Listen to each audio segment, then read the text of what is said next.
John Kuvakas here. I want to talk to you about something that's near and dear to my heart, and it's the way we make our scale models, in particular 1/43rd scale models. Now there's three primary ways to do this. One is die cast, the other is resin, and the third is white metal. So let me talk to you about die cast for just a second, because we've got a lot of die cast collectors.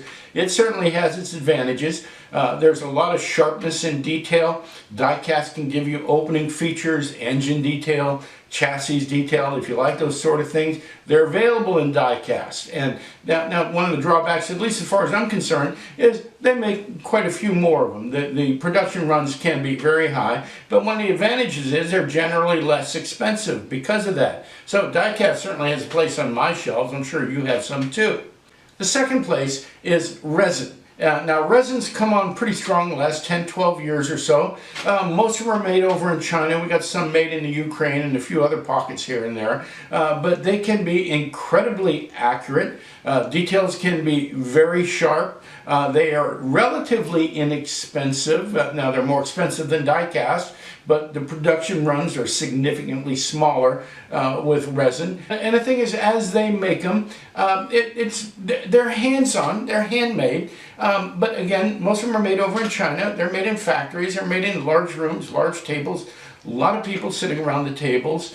It's more of an assembly line process. There's nothing wrong with that. They produce a high quality thing. One of the things that a lot of people don't think about is a lot of the resin manufacturers don't license their products from the automobile manufacturers. Now, I know Sergio Goldvarg does, and so that doesn't necessarily give him an advantage. Matter of fact, there's a disadvantage as far as pricing is concerned, but it's something to think about when you're on the market. Not everybody has their licenses.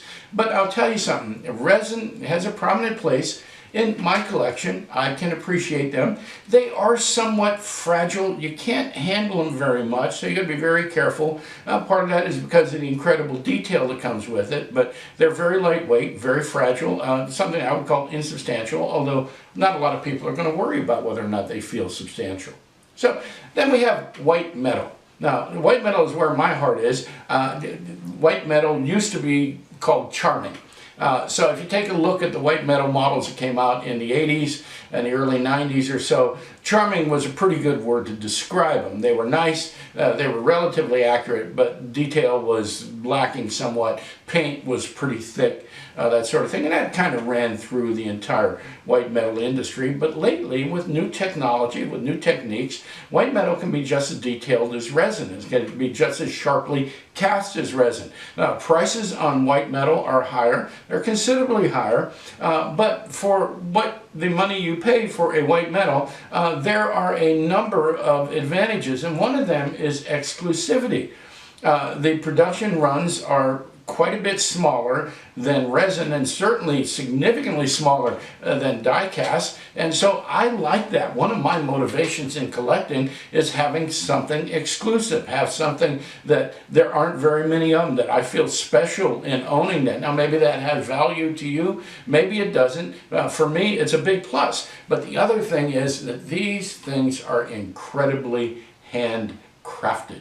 And I'm talking about, you know, Brooklyn's not a large factory. They've got somewhere between 25 and 30 people working for them, but all of the people are involved in making the models and crafting them a little bit at a time. And you can see that as you go through the stations in the factory. That there's, I mean, the first time I was there, I walked in going, why are these things so expensive? I walked out saying, I can't believe they are as inexpensive as they are. There's an incredible amount of old world craftsmanship involved in doing a white metal model. These are talents and skills that are fading from the scene, and Brooklyn is one of the last bastions of capability as far as all this is concerned. So the other thing that you buy when you get to Brooklyn is you get the people. And the people at Brooklyn are absolutely amazing. You know, when Brooklyn and SMTS came together a couple years ago, I came here and told you it's probably going to take a couple years for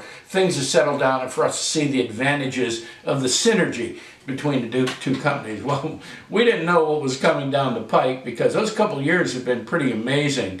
Right after the merger occurred, we ran into the COVID situation, all the restrictions. People couldn't go into the factory. They couldn't make any models. And just as the restrictions were being lifted and people were filtering back in, that we had all the fallout from Brexit. Now, it's hard for us people here in the United States to understand the impact that that had over in England. But with most of their market shifting towards the European continent or so, all of a sudden it was very difficult for them to ship to France and to Italy and so on and so forth. Now they're working through all that, and we're just beginning to see the fruit of these two companies coming together and merging technologies, newer technology, and the capability to make more detailed models than they've ever made before. So when you buy Brooklin, you get all that, plus you get the people. And this is the amazing thing. You get people like Andy. He's been with him for 28 years, and Andy crafts the bodies, he does the casting, helps out in a bunch of different areas as well, but he's the one that is responsible for producing the bodies of the cars that we collect. You have Rich, who's been with him for 25 years. Rich is the main fettler, and I'll tell you something, I never knew what fettling was until I became familiar with Brooklin. Well, he scrapes the flash off of the casting so that we get a nice smooth finish. You got people like Mark. He's one of the junior members of the crew. 8 years, but I'll tell you something, you spend some time talking to Mark. I've had the opportunity to talk to him, and he's the one that pours the casting, pours the metal into the molds, okay? And to hear him talk about the need for accuracy on the temperature and the need to pour the metal at the right rate so that it comes out the way it's supposed to come out. The man's got years and years of experience beyond his age. You got Sarah, 20 years, works in assembly, puts these things together for us. They've got these little headpieces so they can see better, and the special tools that help them put things together. They're very small, and so Sarah's been doing that for 20 years, and she's proud of her work. You have people like Julie. And Julie's a car girl. You know, her and her husband race hot rods. They go to car shows. She's got the passion that we all admire in the car business, and she's got the passion for small models as well. You got to follow her on Facebook. She's got an interesting Facebook feed. You got Bob. Been with him for 28 years. Now, I've run into Bob twice. I've never seen his face because both times I've run into him, he's had on all his paint gear. But he's the painter and the sprayer. He's the one that does this incredible job of laying the paint down. And then, of course, you have Amanda. And for anybody that's dealt with Brooklin in the past, you know how helpful and accommodating Amanda is. She seems to be the energetic soul of the company, and I really appreciate the work Amanda puts in. You have Simon and Keith, two really great guys, two car guys running a car model company, and I really appreciate that. So the difference between white metal and all these other things really kind of boils down to the intangibles. I mean, they're little masterpieces. They have heft. When I pick one up, I like to feel how substantial it is. Now, I know a lot of people don't put a lot of value in that. They say, oh, when it's sitting on the shelf, you don't know how heavy it is, so on and so forth. I get that. I get that. If that's not a motivator for you, that's fine. For me, even as it's sitting on the shelf, I like the fact that it feels as substantial as it does. You have the exclusivity, the small production runs. You have the community that develops around Brooklin. The collectors are passionate.